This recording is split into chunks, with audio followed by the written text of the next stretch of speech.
Assalamualaikum warahmatullahi wabarakatuh. Izin memperkenalkan diri, nama saya Patrotul Aini dengan NPM 2311080097. Saya dari Program Studi Bimbingan Konseling Pendidikan Islam, Fakultas Tarbiyah dan Keguruan Universitas Negeri Islam Raden Intan, Lampung.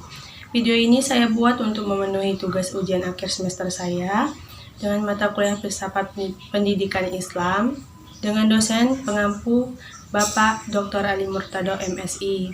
Baiklah, di sini saya akan memaparkan materi saya dengan judul Pemikiran Pendidikan Islam menurut Ibnu Khaldun. Baiklah, untuk pembahasan yang pertama itu ada riwayat hidup pemikiran pendidikan Islam menurut Ibnu Khaldun. Ibnu Khaldun mempunyai nama lengkap Abdul Rahman, Ibnu Muhammad, Ibnu Al-Hasan, Ibnu Al-Jabir, Ibnu Ibrahim, Ibnu Al-Khaldun, Ibnu Utsman, Ibnu Hani, Ibnu Al-Khattab, Ibnu Quraib, Ibnu Makdi Quraib, Ibnu Al-Haris, Ibnu Wail, Ibnu Hujar. Tokoh yang mempunyai nama kecil Ad al-Rahman ini biasanya dipanggil dengan nama panggilan Abu Zaid yang diambil dari nama putra sulungnya Zaid. Nenek moyangnya menetap di Carmoro, sebuah kota kecil yang terletak di antara segitiga Cordoba, Sevilla, dan Granada. Carmoro merupakan kota pertama yang dapat dikatakan sebagai tempat tinggal nenek moyang Ibnu Khaldun setelah nenek moyang Ibnu Khaldun melakukan ekspansi ke Andalusia. Keturunan Khalid di Andalusia terkenal dengan sebutan Banu Khaldun yang melahirkan tokoh besar yaitu Abdul Rahman Ibnu Khaldun, yaitu Abdul Ar-Rahman Ibnu Khaldun. Ibnu Khaldun merupakan keturunan dari Hadramaut, Yaman Selatan.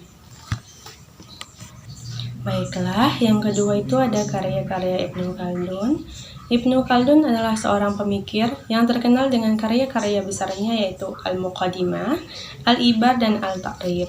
Selain tiga karya besar tersebut, ia juga diberitakan pernah menulis uraian tentang Al-Burdah, karya Al-Busir, meringkas Musahal karya Fakhruddin Al-Razi, dan juga pernah menulis beberapa ringkasan karya Ibnu Rusyd. Adapun rincian tiga karya besar tersebut sebagai berikut. Yang pertama itu ada Al-Muqaddimah atau pendahuluan, yaitu bagian buku pertama dari buku besar Al-Ibar. Di dalamnya berisi pendahuluan yang merupakan inti dari seluruh persoalan, dan buku ini juga yang mengangkat nama Ibnu Khaldun hingga menjadi harum dan terkenal pada masa hidup dan sesudahnya. Yang kedua itu ada Al-Ibar atau pelajaran. Pada mulanya memiliki nama yang sangat panjang yakni Al-Ibar wa Diwan Al-Mubtada wa Al-Khabar fi Ayam Al-Arab wa Al-Ajam wa Al-Babar wa man asyarum min Zahwi Al-Sultani Al-Akbar, yang kemudian terkenal dengan sebutan Al-Ibar. Buku tersebut dibagi menjadi tiga buku pertama, yaitu Kitab Al-Muqaddimah atau Jilid 1. Yang ketiga itu ada Al-Ta'rif. Buku Al-Ta'rif berasal dari Al-Ta'rif bi Ibnu Khaldun Warihlatuhul Syarqan wa Garban, atau oleh orang-orang pada umumnya disebut dengan autobiografi. Baiklah, untuk pembahasan yang ketiga itu ada konsep pemikiran Ibnu Khaldun tentang pendidikan Islam. Pemikiran Ibnu Khaldun tentang pendidikan Islam, kitab Muqaddimah terdapat 4 faktor pendidikan, yakni pengertian dan tujuan pendidikan, pendidik, peserta didik, metode dan materi pendidikan. Pertama, ilmu pengetahuan dan pendidikan merupakan hal yang sudah dialami di tengah masyarakat dan sudah menjadi suatu tabiat atau ciri khas manusia. Pendidik pun bisa diperoleh melalui pengalaman. Sedangkan tujuan pendidikan menurut beliau, yang pertama itu ada mengasah kemampuan, pikiran atau akal, dan mempergunakan untuk aktif dan bekerja. Yang kedua itu melahirkan masyarakat yang berkebudayaan dan membentuk peradaban.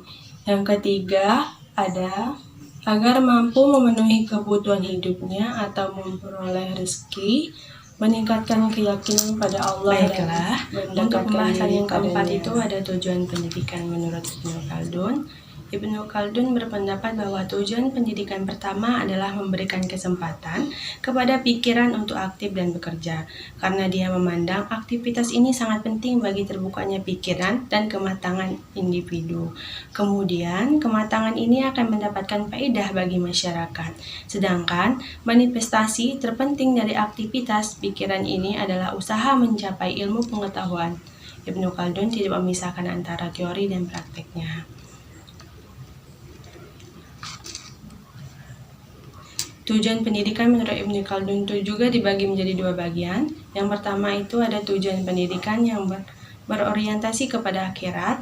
Ibnu Khaldun menjelaskan dalam kitab Muqaddimahnya bahwa mengajar anak-anak mendalami Al-Quran merupakan suatu simbol dan pekerti Islam. Orang Islam memiliki Al-Quran dan mempraktekannya. Yang kedua itu ada tujuan pendidikan yang berorientasi kepada duniawi. Dalam muqaddimahnya juga, Ibnu Khaldun menjelaskan bahwa pendidikan sebagai salah satu industri yang berkembang di dalam masyarakat. Baiklah, untuk pembahasan yang kelima itu ada pendidikan ideal menurut Ibnu Khaldun.